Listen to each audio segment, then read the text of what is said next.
Hey everybody, I want to talk about one way, and this is certainly not the only way, but this is a very good way of how to properly handle someone who is a backstabber, either a backstabber or somebody who is going to execute a smear campaign. Technically, the two are somewhat related, but they're a little different. I'll tell you a strategy that works very, very well. And I got this from Robert Greene's 33 Strategies of War.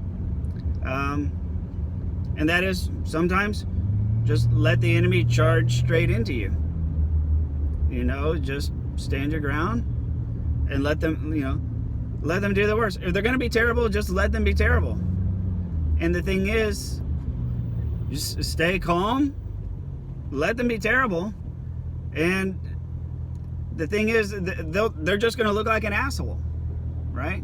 Let them look like the asshole. The more you try to fight it or convince them otherwise, the more you perpetuate it. If they're going to be an asshole, then what you want to do is don't get in the way of letting them look like an asshole. Don't. Let them be an asshole. You can take a hit or two. Not physically. I mean, just sociologically. You just let them play into you.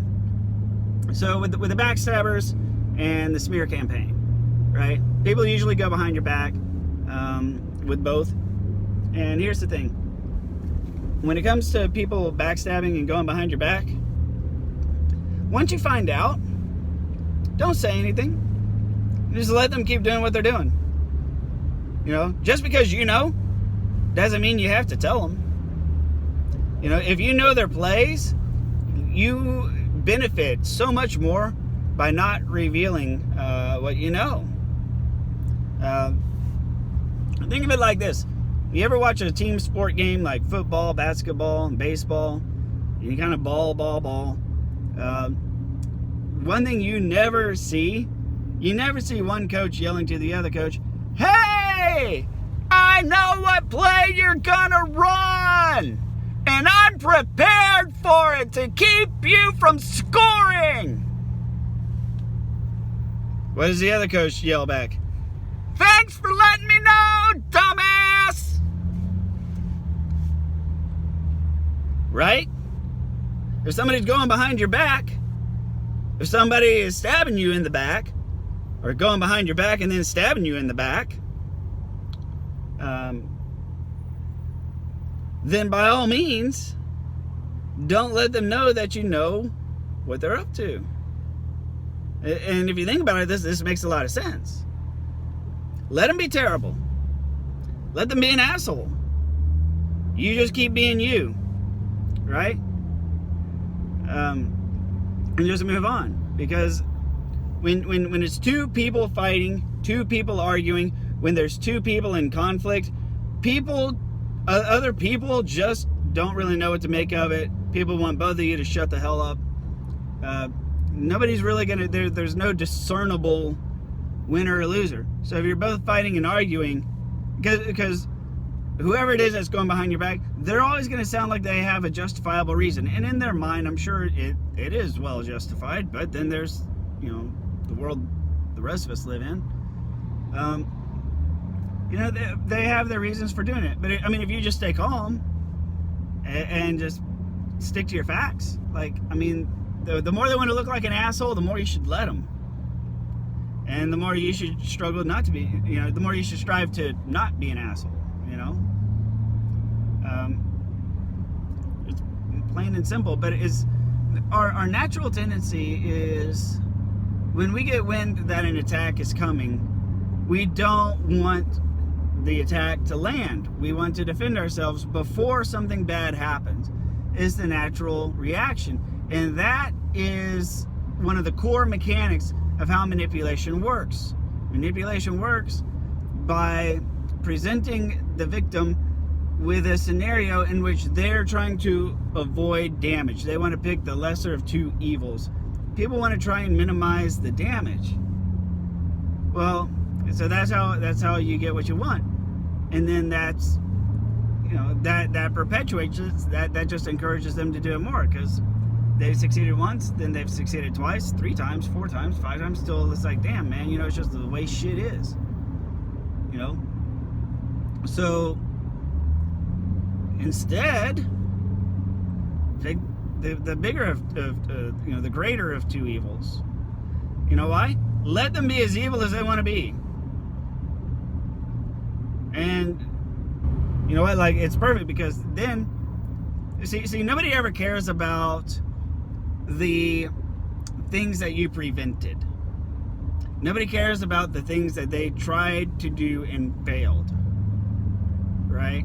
Especially if you're going into court, or if there is, some sort of very important third party, like a boss or supervisor or senior member of your family. If somebody wants to go behind your back or stab you in the back, unless you do blank, say, go fuck yourself. Go fuck yourself. If you want to be terrible, be terrible. Go ahead, I won't stop you. And they won't do it. Why? Because they're expecting the conflict. They're expecting that camouflage that comes with 2 people fighting and arguing. Because they've learned a long time ago, spectators and third parties don't give a shit about who's right or wrong when 2 people are fighting and arguing. However, when it's just them, and they're doing the greater of 2 evils, they look about as bad as they could possibly look. Because they did the greater of 2 evils. They won't want to do that if they can't look like the champion, or if they can't look like the victim.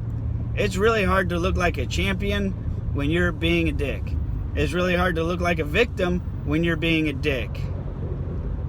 It's really easy to look like the champion or the victim when you're having to fight to get your, fight for everything. So let them play into you a little bit. Let them attack you, and just be ready for it, right?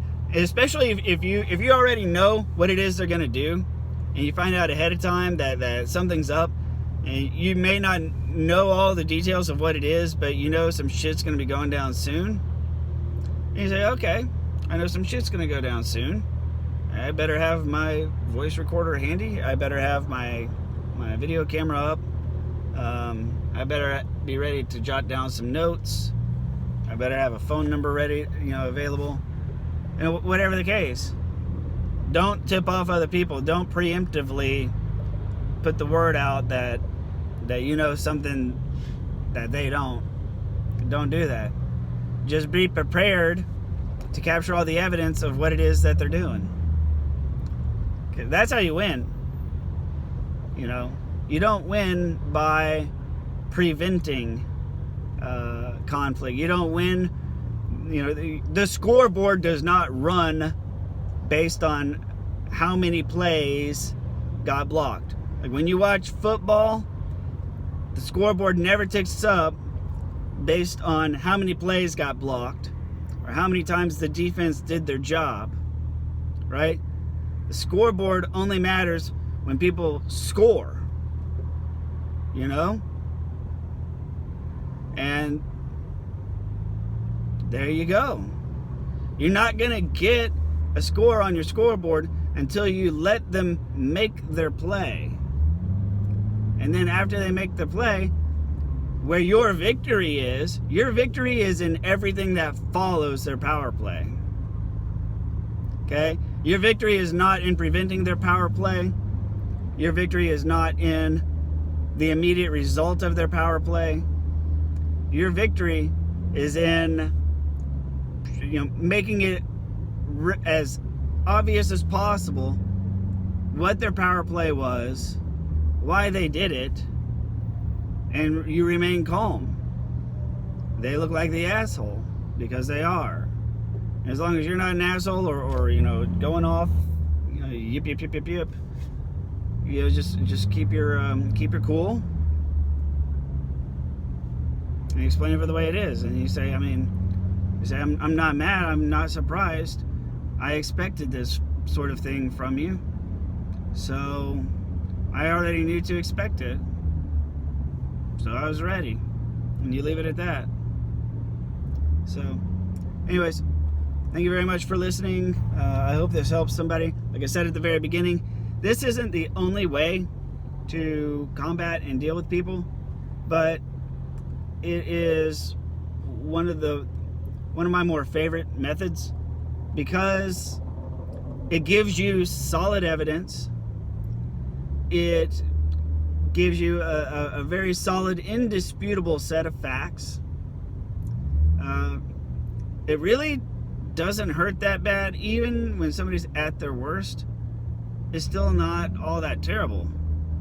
And then after everything is said and done, you still win. Plus, they're less likely to come back at you with new threats. Okay?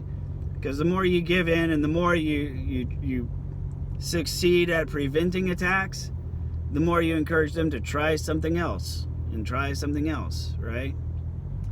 But for them to get caught red-handed, that's an absolute beatdown. So then there's no way that they can ever look good for doing what they did. So hope this helps. Thank you very much for listening. Please like, comment, or share. Let me know your thoughts, and I'll see you on the next video.